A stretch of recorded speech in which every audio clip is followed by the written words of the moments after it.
তো বন্ধুরা, এখন দেখা যাচ্ছে যে পিএসসির পরবর্তী প্রশ্নে আমরা চলে আসছি। এখানে বলতেছে যে একটি আরসিসি কলাম এর মেইন বার ডায়া কত।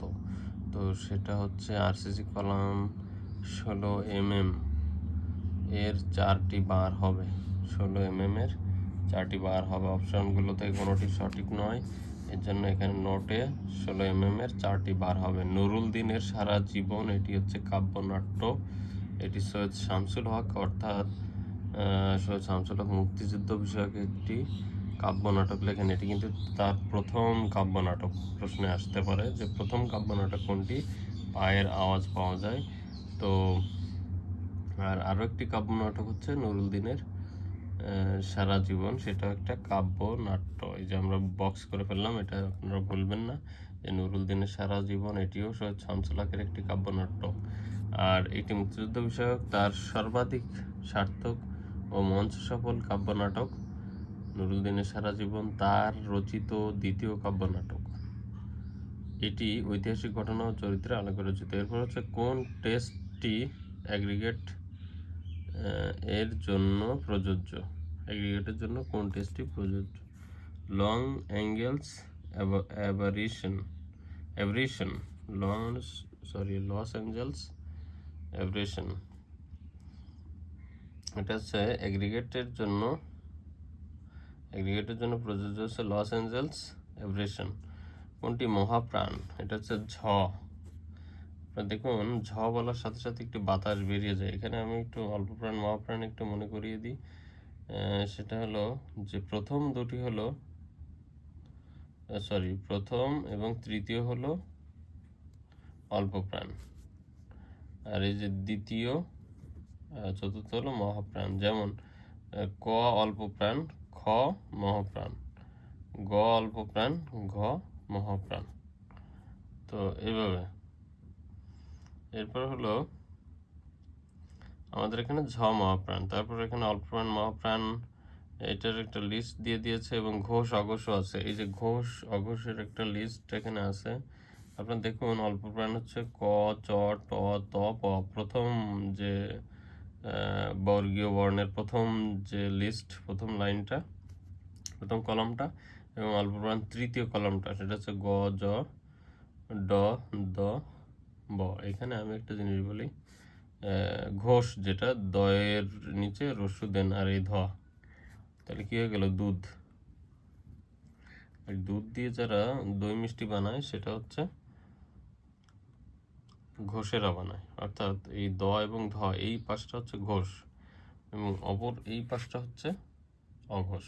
এটা আমার শ্রদ্ধেয় বড় ভাই ফাতা ভাইয়ের কাছ থেকে শেখা একটি টেকনিক।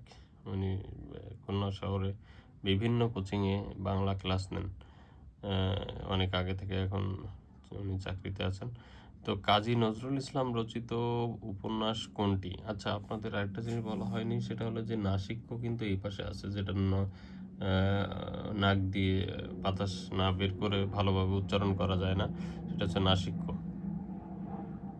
যে ইয় মূর্ধন্য এগুলো। তারপর হলো কাজী নজরুল ইসলাম রচিত প্রথম উপন্যাস কোনটি? সেটা হচ্ছে মৃত্যু ক্ষুধা। কুহেলিকা মৃত্যু ক্ষুধায় বাঁধন হারা হলো, এই বিষয়টা আপনারা মনে রাখবেন।